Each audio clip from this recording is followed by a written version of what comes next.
All right. Welcome to another edition of Interruptions. I'm your host, Otis Smith. Today we have a beautiful guest. You may have seen her on shows like the biopic of the Temptations. You might have seen her in one of my favorite pictures, South Central. And now you can see her also in the brilliant TV show Queen Sugar. I'm talking no other than the fabulous, intelligent, and beautiful and queen of ours, Tina Lifford. How you doing today? Oh, Otis, that was such a nice introduction. I I am try. well. How about yourself? I'm doing well. I'm Good. doing well. And just so you know, we named the show Interruptions because we like to interrupt the thought process of what people think is real or not real, just based on the subject matter. And of course, today the subject matter, of course, is you. And so we try to make sure we can have a different conversation of what maybe some of the interviews you have done. So my first question for you today is how did that part of the Temptation come about? Are you playing Otis Williams' mother in that biopic? Yeah. That's a opportunity that I am glad that came my way. The Temptations movie is literally one of the most watched and successful biopics Yes. in history. It and people still stop me and talk to me about being Hayes or Otis's mom. Hey, Mama Hayes. And Mama Hayes. And you know, in the world that I traffic, my the way in which I get a job Hmm. more often than not is I go in and I audition. And so Okay. that job was the same. I went in and I auditioned, and I am really happy that whatever I shared with them in that audition, they felt was right for um, that role.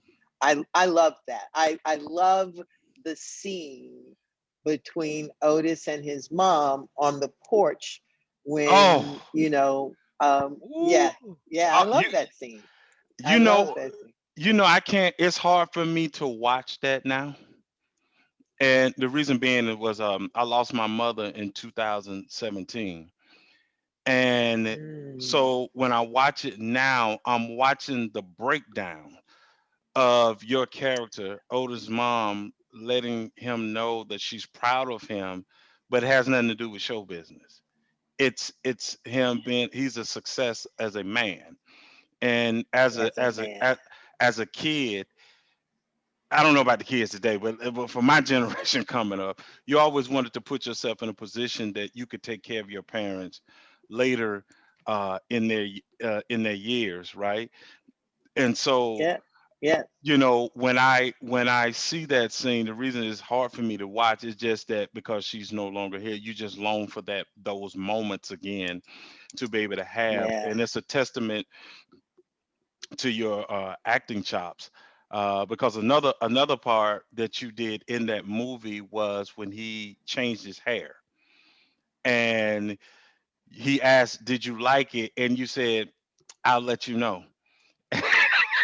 And when the father came in, far as the stepfather, and not understanding him as a young person, as a young man, the style and everything he wants to wear, your character smoothed it over by Yeah. saying, "Well, I like it." And it was just your characters. Let me say this: the characters that you play, I love them because they're relatable. Yeah, They're yeah, relatable. yeah, yeah, yeah. I think that that's the um, aspect about acting Hmm. and the opportunities that I've had that I value the most because um, as an actress, my intention wasn't to be famous. Okay. My intention was to tell a truth in such a honest way Mm-hmm. that people could relate to either what I was saying, Mm-hmm. relate to it in themselves, or what I was saying or doing as the character gave viewers the opportunity to either feel themselves, hear themselves, or give themselves new permission. And so relatability is an important thing for me. And you did it. I must say, you did a wonderful job. You kind of segue into my next question, which is, and it may you may give the same answer, but what is it about acting you enjoy? Oh yeah, yeah. There's a lot of things I enjoy about acting. Number one, it is for whatever the reason, I'm a match for it. Okay, So when I am acting, I actually feel that I am doing one of the things that I am born to do. gotcha. So I feel on purpose. Another thing that I love about acting is I really do love the human condition. And so, you know, I look forward to those roles that will be coming Hmm. where I play someone whose moral compass doesn't necessarily seem to be, you know, a, in alignment with, doesn't seem to be on point, whose moral compass doesn't seem to be on point, Okay. because I believe that if we understood Hmm. every human being's journey, we would understand the choices that they make. Doesn't mean we have to Wow. agree with them, right? Wow. Yeah. Doesn't mean we have to agree with them. Doesn't mean that those choices are good choices. But what we would be left with is the ability to understand how they got there.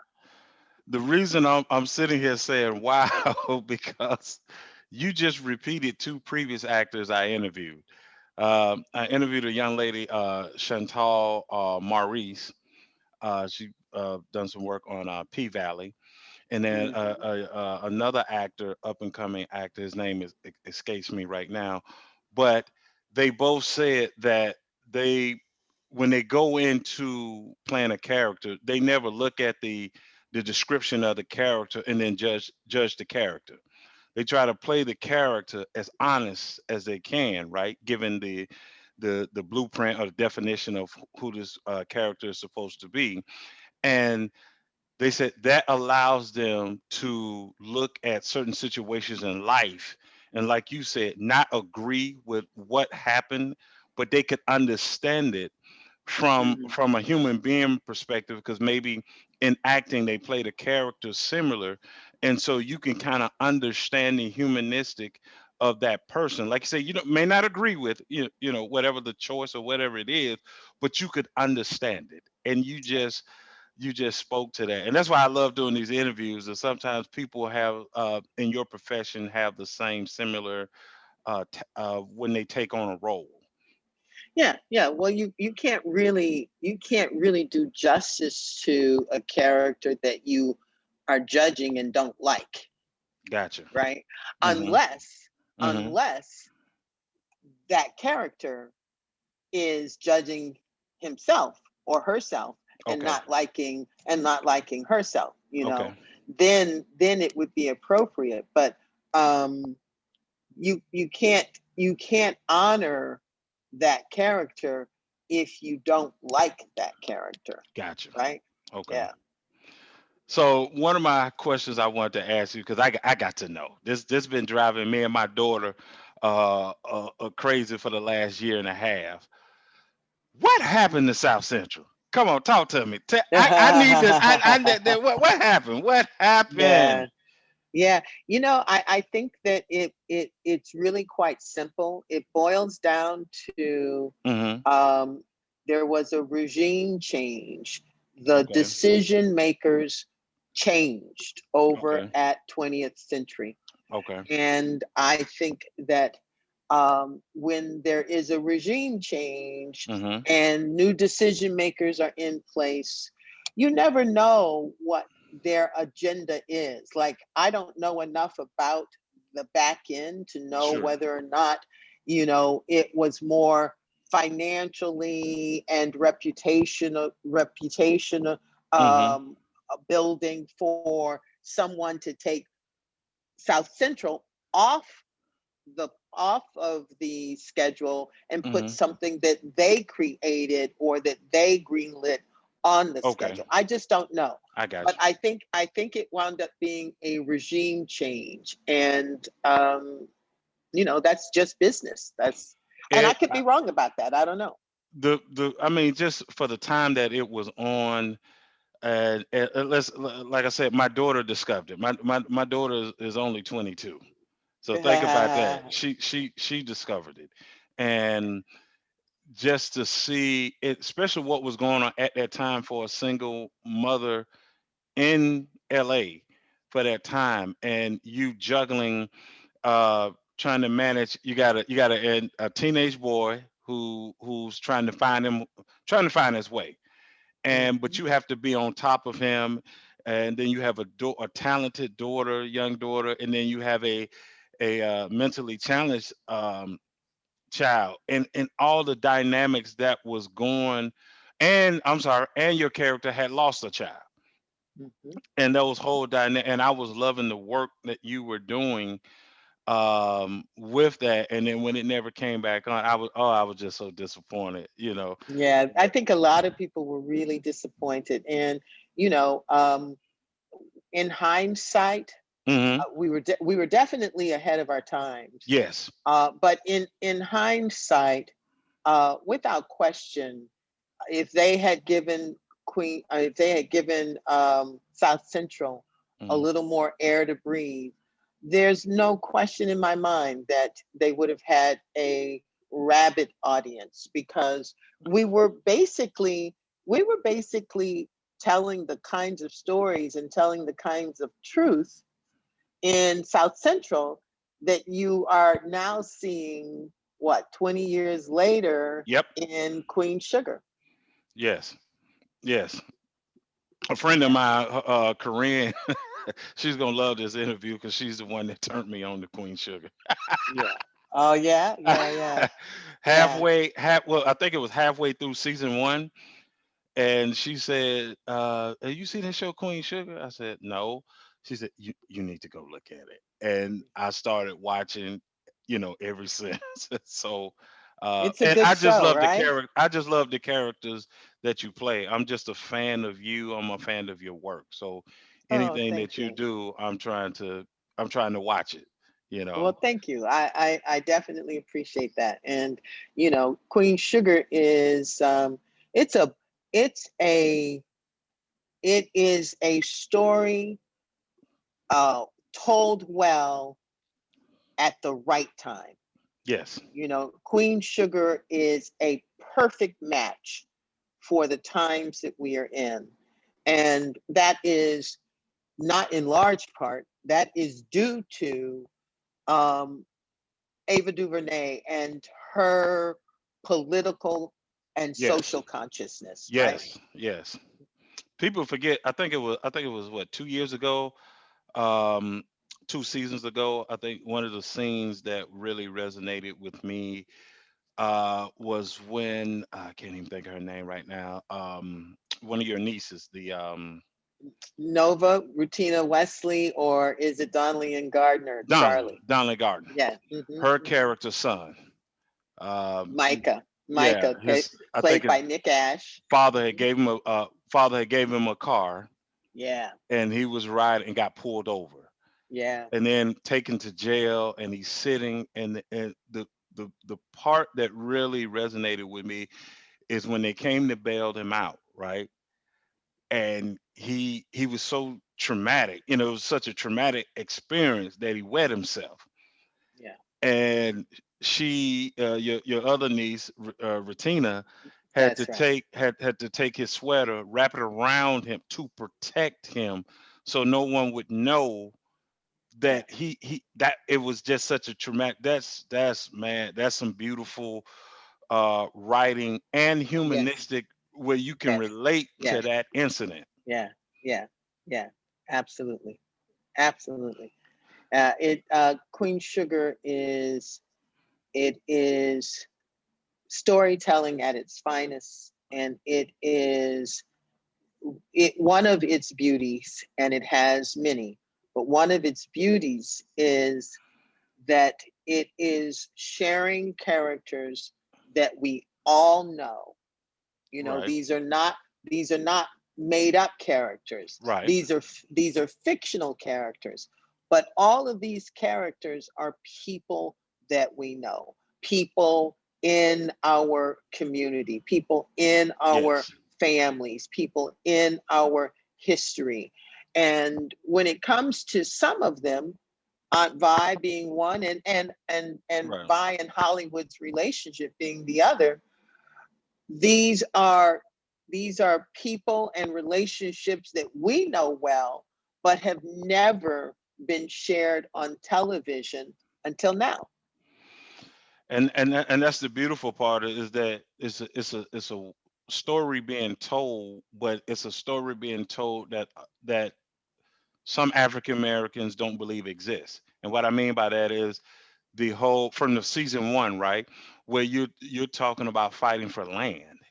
You're talking about fighting farming. And so sometimes, because as you know, if we don't see ourselves, you don't know someone. There are black farmers out there. There are black people that have land and has developed and supported their families through a particular workforce.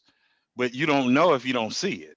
And so I think that's one of the things also Queen Sugar has brought to say, no, there's some black farmers out there that's know and know what they're doing and Yeah, doing it well. So yeah, I yeah, like I like that storyline. yeah. There are a lot of them. In fact, Natalie Bazille, who wrote Queen Sugar, Hmm. she is a champion of Black farmers and farming, and she has a new book coming out.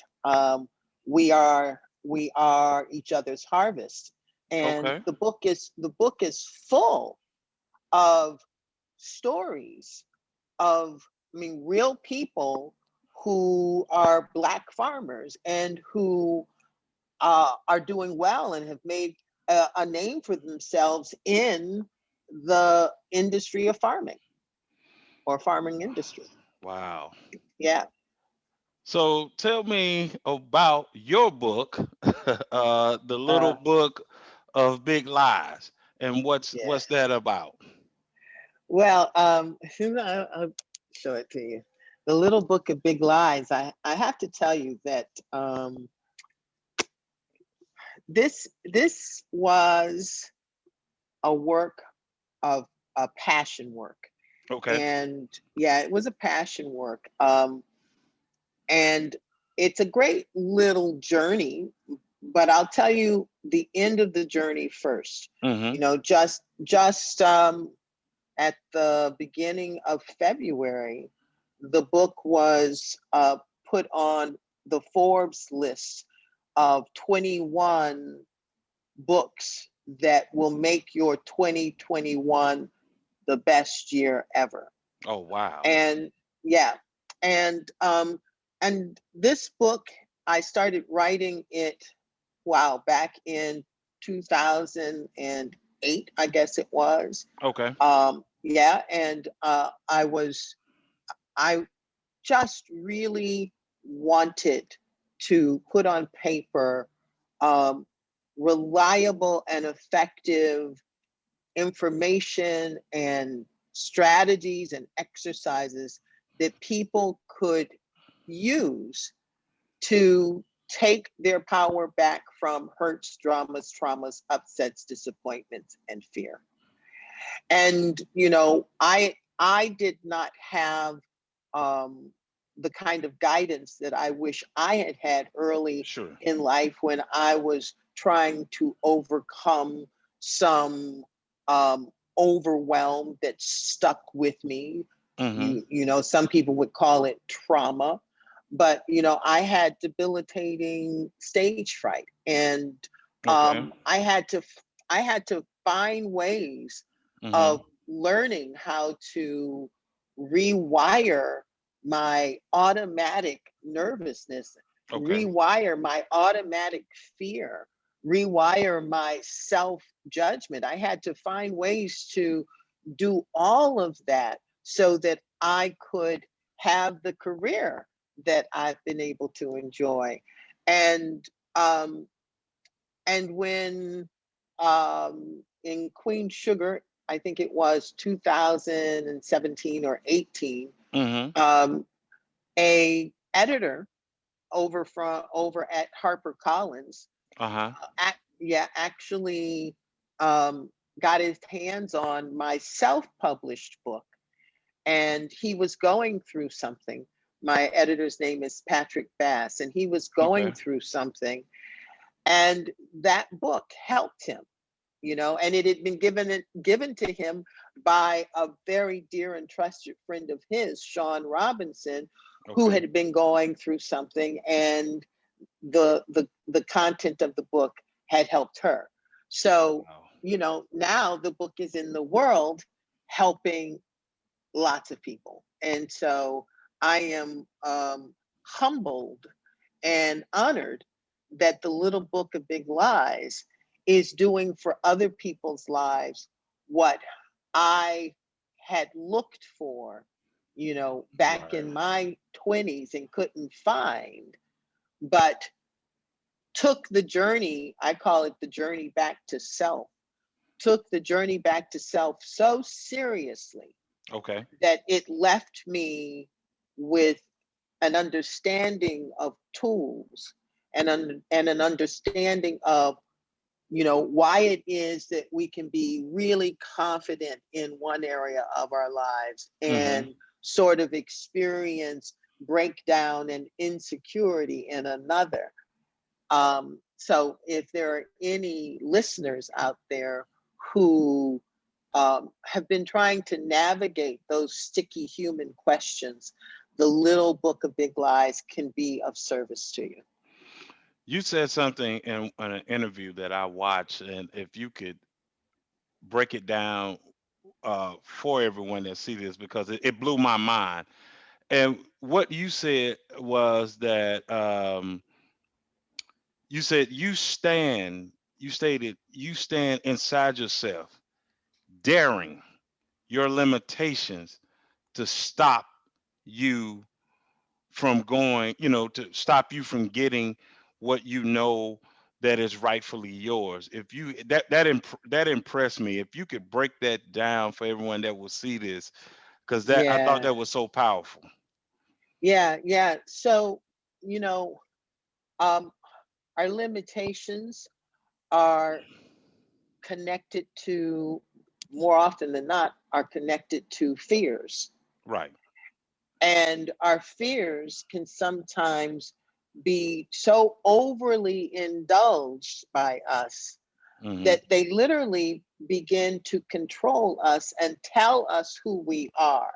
I call them our, adult boogeymen, Okay. you know.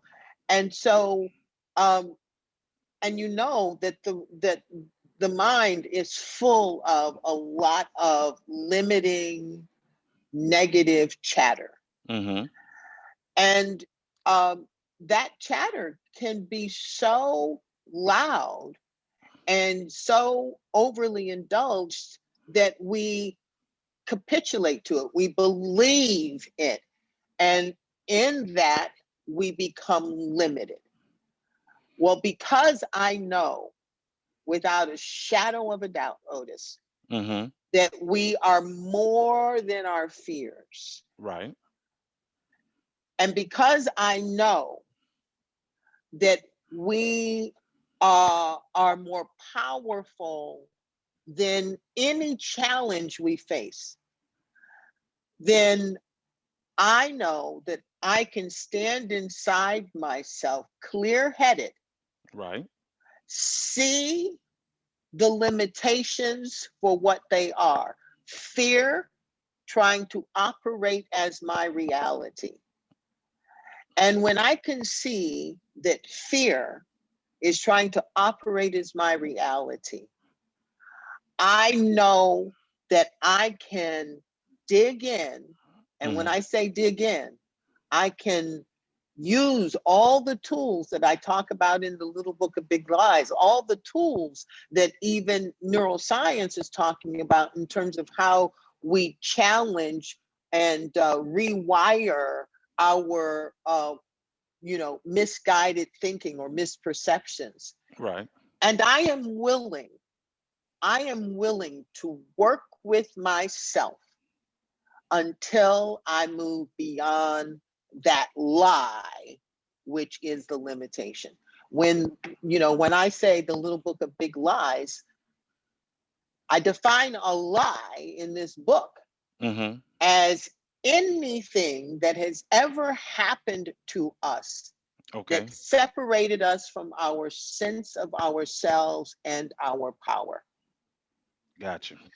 So whether it is, a difficult family upbringing, whether it is something a teacher said, whether it is, a broken and damaging first love experience, whether it is dyslexia, whatever it is, Right.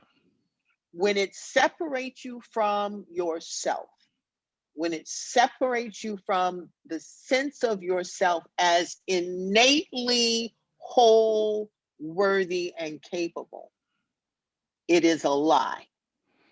And if we are willing to stand inside of ourselves and give our internal self the kind of attention that we give to our physical body, you know, if you work with yourself incrementally, the way you work, to build your physical muscles, Right. if you work with yourself internally, you will see the lie for what it is, and you will be able to challenge it, stand up against it, and win.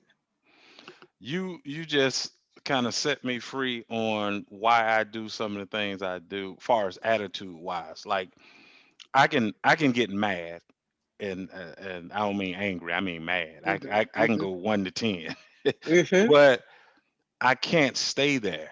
Like I can't stay mad because then I recognize I can't be me. So I have Yeah, to let it go so I can be yeah, me.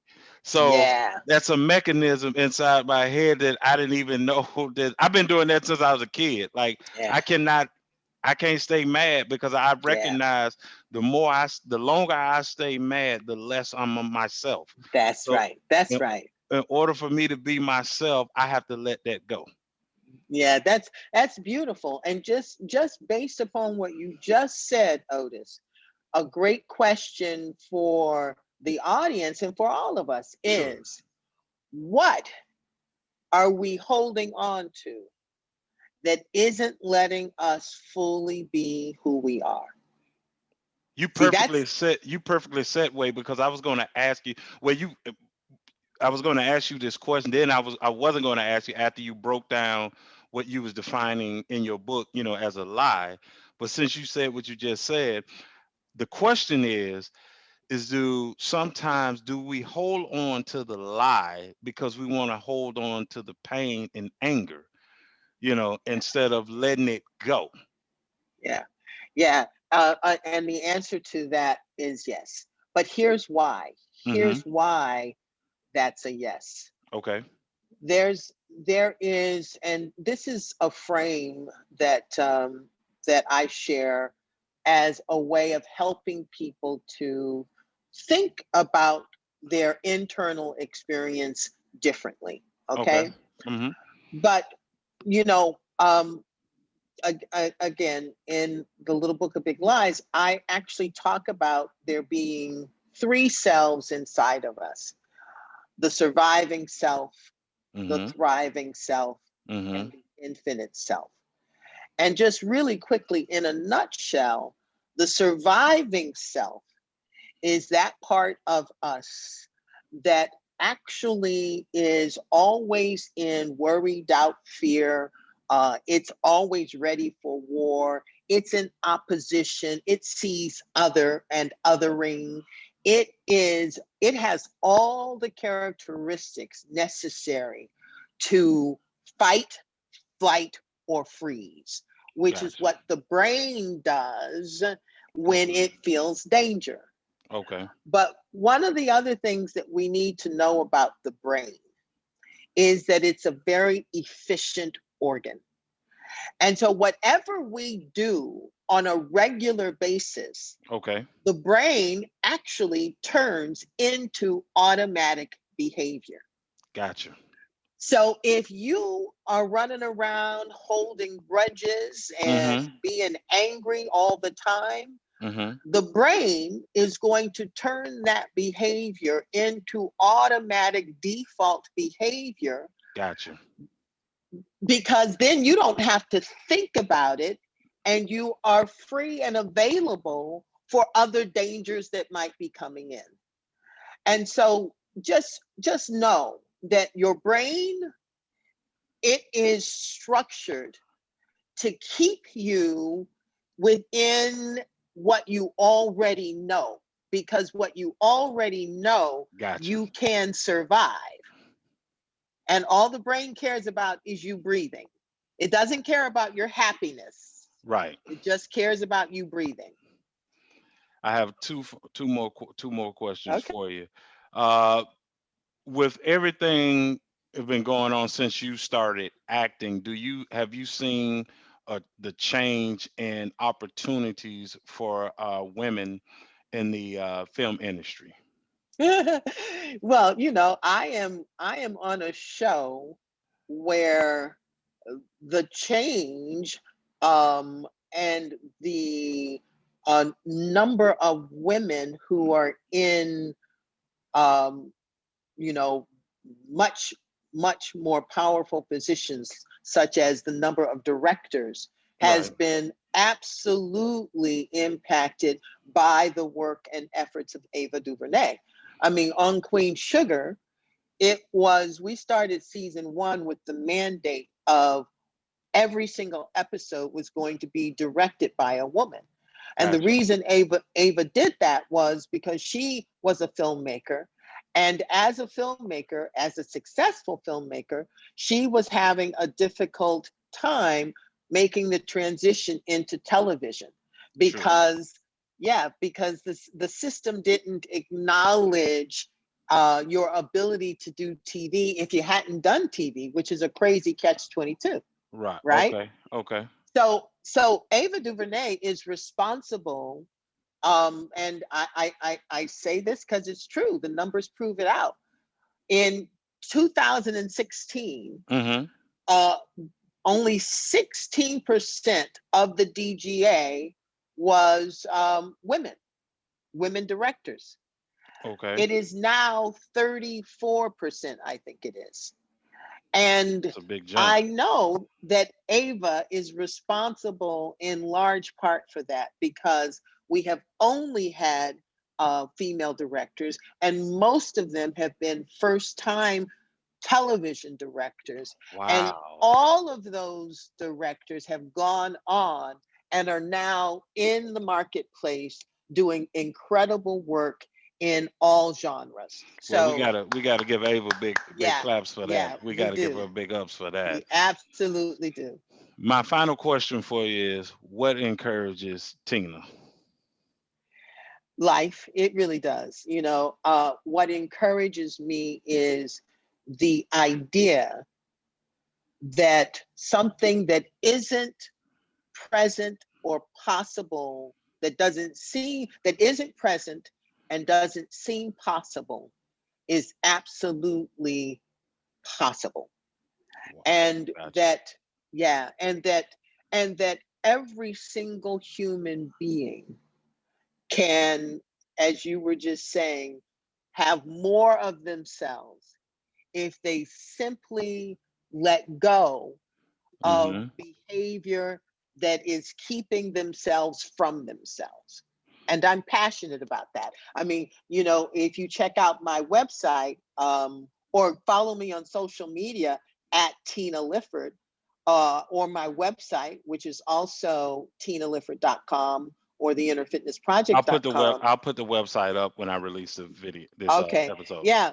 You know what we're doing is we so know that doing that inner work is as powerful and life transforming and and beneficial to well-being as physical fitness is to wellness. And so we have come up with a process where, you know, 1 hour at a time, incrementally, you Okay. can come into our community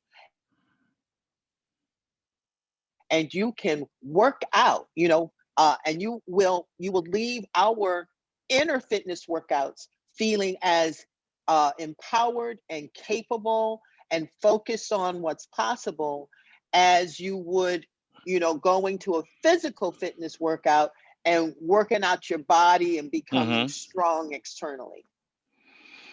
Well, and like I said, I'm going to put the website up, and I do follow you on Instagram. I'll follow you. I think I sent you a couple of things if you want to check out just a couple of interviews that I've Uh, done. I want you to continue to stay who you are. You are a treasure to our community. I enjoy your work. We love you. Continue to stay safe and stay blessed. And we'd love to have you back on the show at a later time. all right, well, let's do it. Thank you so much, Otis. Love you. Okay, bye bye. Bye bye.